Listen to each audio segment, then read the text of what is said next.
Good morning, friends. Good afternoon, good evening, whatever time of day it is for you. We are going to be back today with Diary of a Wimpy Kid Part 4. Alright, so I believe we left off on Friday. Well, now I've gone and done it. Last night, after everyone was in bed, I snuck downstairs to listen to Roderick's CD on the stereo in the family room. I put Roderick's new headphones on and cranked up the volume really high. Then I hit play. Alright.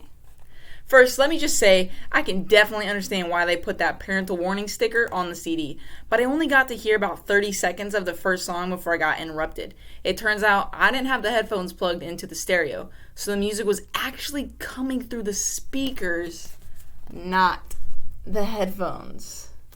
I've done that before. Dad marched up to me, and he marched up to me into my room and shut the door behind me, and then he said, "Let's you have a talk, my friend." Ooh, he's in trouble. Whenever Dad says friend that way, you know you're in trouble. The first time Dad ever said friend like that to me, I didn't get that he was being sarcastic. So I kind of let my guard down. Friend equals good. I don't make that mistake anymore. Tonight, Dad yelled at me for about 10 minutes, and then I guess he decided he'd rather be in bed than standing in my room in his underwear. He told me I was grounded from playing video games for 2 weeks, which is about what I expected. I guess I should be glad that's all they did. The good thing about Dad is that when he gets mad, he cools off real quick and then gets over it. Usually, if you mess up in front of Dad, he just throws whatever he's got in his hands at you. So, a good time to mess up, bad time to mess up. So he has a paper, that wouldn't hurt. He has a brick, that would hurt. Mom has a totally different style when it comes to punishment. If you mess up and Mom catches you, the first thing she does is take a few days to figure out what your punishment should be. And while you're waiting, you do all these nice things to try to get off easier. I just dusted the dining room for the heck of it. How thoughtful of you. But then after a few days, right when you forget you're in trouble, that's when she lays it on ya. Are you having fun? Yeah. No video games for a week. Monday. This video game ban is a whole lot tougher than I thought it would be, but at least I'm not the only one in the family who's in trouble.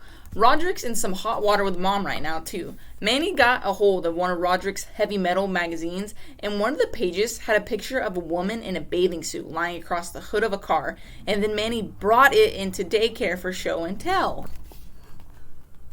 So that's Manny.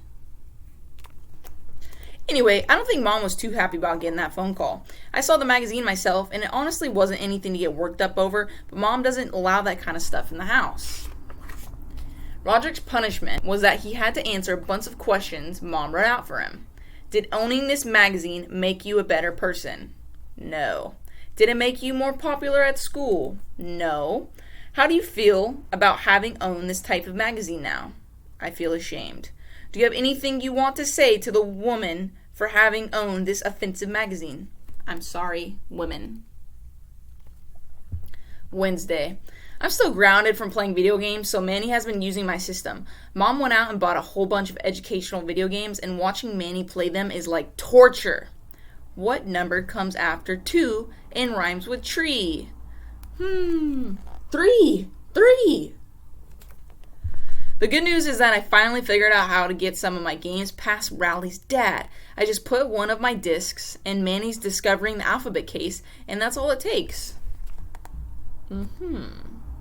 Tricky.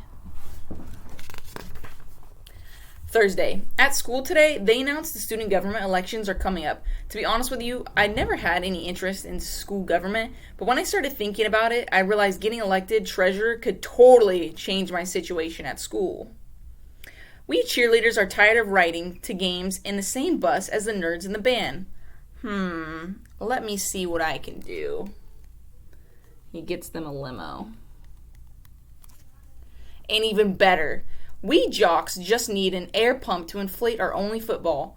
Yeah, sorry, can't help you with that. Nobody ever thinks about running for treasurer because all anyone ever cares about are the big ticket positions like president and vice president. So I figure if I sign up tomorrow, the treasurer job is pretty much mine for the taking. Friday. Today I went and put my name on the list to run for treasurer. Unfortunately, this kid named Marty Porter is running for treasurer too, and he's a real brainy at math. So this might not be as easy as I thought. I told Dad I was running for student government, and he seemed pretty excited. It turns out he ran for student government when he was my age, and he actually won. Dad dug through some old boxes in the basement and found one of his campaign posters. Integrity, honesty, know-how. Vote Frank Heffley for secretary. So that's his dad in school. I thought the poster idea was pretty good, so I asked Dad to drive me to the store to get some supplies. I loaded up on poster board and markers, and I spent the rest of the night making all my campaign stuff. So let's just hope these posters work. Alright, in the next video, we will find out what his posters look like. See you guys then.